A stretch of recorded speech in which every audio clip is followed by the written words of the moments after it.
আজকে যিনি কেকটি অর্ডার করেছিলেন তিনি তার প্রিয়জনের সাথে আজকেই ফার্স্ট মিট করতে যাচ্ছেন। প্রিয়জনকে সারপ্রাইজ দেওয়ার জন্য একটা অসাধারণ কেকের অর্ডার তিনি দিয়েছিলেন। কেকের সাথে যে সমস্ত চকলেটগুলো দেওয়া হচ্ছে সেগুলোই তিনি এনেছিলেন এবং আমাকে বলেছিলেন এই সমস্ত চকলেটগুলো দিয়ে কেকটিকে ডেকোরেশন করে দিতে হবে। এমনিতেই চকলেট ফ্লেভার খুব লোভনীয়, তার সাথে এই সমস্ত চকলেট দিয়ে ডেকোরেশন করে কেকটিকে আরও লোভনীয় করে তুলল এই ক্লায়েন্ট। কেকটি যখন বানাচ্ছিলাম তখন আমারও জিভে জল চলে এসেছিল, কেননা চকলেট ফ্লেভার তো একে খুব পছন্দের, তার সাথে এত কিটক্যাট, তার সাথে জেমস এবং স্ট্রবেরি দিয়ে কেকটিকে ডেকোরেশন করতে বলেছিল। এই কেকটি ছিল সিম্পল 1 পাউন্ডের ওপর।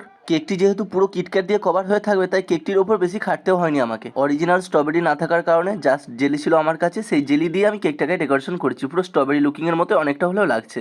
কিছুক্ষণ আগেই তিনি কেকটি রিসিভ করে নিয়ে গেলেন তার প্রিয়জনের জন্য। তোমরাও তোমার প্রিয়জনের জন্য কিটক্যাট দিয়ে এমন কেক ডেকোরেশন করতেও পারো খুব সহজে। আমি যেহেতু নতুন ইউটিউবার তাই প্রত্যেকদিন রেগুলার আপডেট দেওয়ার চেষ্টা করি নতুন নতুন ভিডিও তোমাদের কাছে। ভিডিওতে লাইক বেশি পড়ে না বলে হয়তো অনেকেই স্কিপ করে চলে যায়। ভিডিওটি শেষ পর্যন্ত কিভাবে বানালাম কিন্তু কেউ দেখতে চায় না। তাদের লাইক দেখলে তো আমার ভিডিও বানাতে আরো ভালো লাগে।